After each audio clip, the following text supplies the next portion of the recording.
Okay, so we've got Harley here. We're gonna do his other paw. I'm gonna explain this all over again, just because it's a different paw, and hopefully that helps you understand. These nails are a little bit more black, but again, I'm not worried about viewing the quick from the outside. I'm worried about what I see on the inside, so it doesn't matter that these are black. I am going to use clippers first and then the Dremel. So I am going to primarily cut the alternative cut line, which looks like this. So if his nails were super long, which they're not because I maintain them, I would cut like this off first. I would cut all that excess length off first, and then I would come in here and cut the alternative cut line. There is not a whole lot of length, and you can tell that because you can see how the shell of the nail is not very far beyond that chalky layer. So since there's not a lot of length, I'm just gonna do my alternative cut line, and I will clean up that length super easy with the Dremel. So what that's gonna look like first is alternative cut line. Comes right at an angle. Oops, my clipper's locked.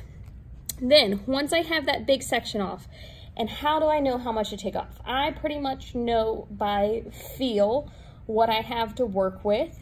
If you do not know how much to take off, I recommend doing little slivers. So little sliver, and I can see that white chalky layer, and the quick is right under there. Same thing here, white chalky layer, the quick is right under that white chalky layer. So all this up here is shell. There's no feeling in that, but right under that white chalky layer is his quick. So I'm not actually gonna take any more off this ledge right here because under that is his quick. But what I wanna do is clean up the sides of it as much as I possibly can. That way it just makes it easier for me with the Dremel. So I'm gonna chop off that corner, and then I'm gonna do the same thing over here. Chop off that corner, and I'm not looking to be precise or anything. I'm just making my life easier with the Dremel.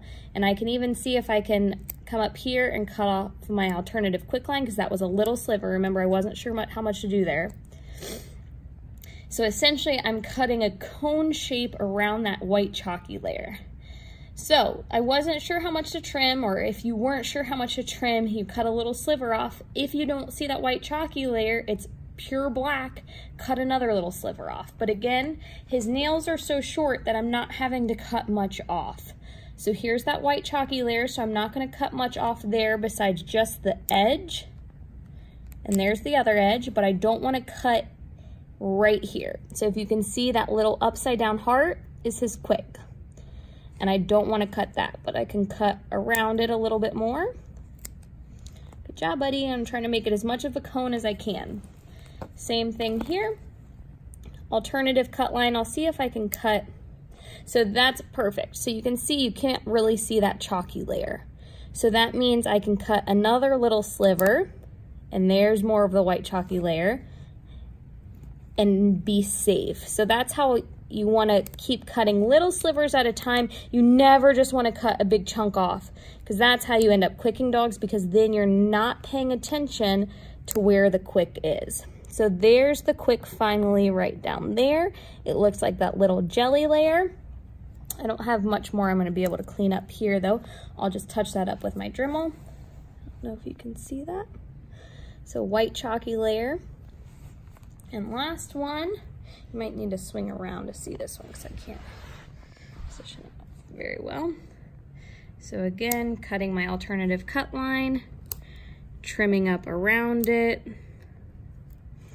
And again, I don't want to cut below that, so that one's gonna be pretty good. And then I'm gonna start the Dremel. Nope, sorry buddy, I know. Harley's not a huge fan of the Dremel.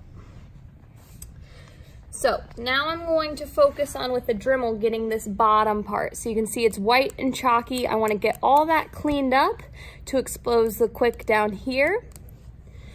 So I'm gonna do all the bottoms first just until it's flat. Good job, buddy. And I never want to let the Dremel sit for too long. Just trying to make nice, quick, but not stressful movements.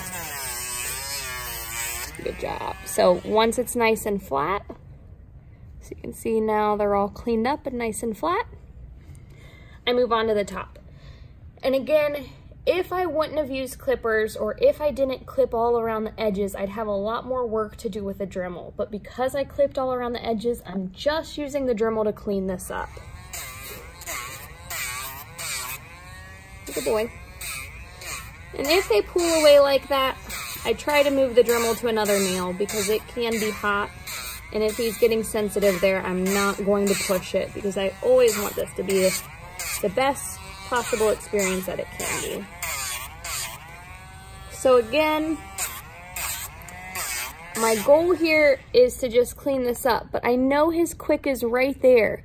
So I'm almost hitting more of the top and none of that bottom part because that's the quick. So my goal is to do that alternative cut line and get the roof of the nail more so than the actual front or bottom edge. And again, if I didn't clean it up with the clippers so well, I would be having to do a lot more on the front and sides.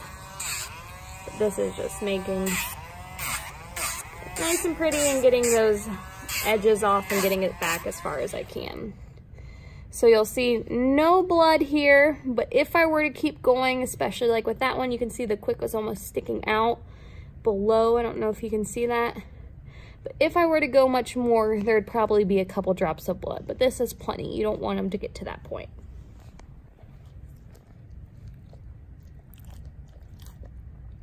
Good.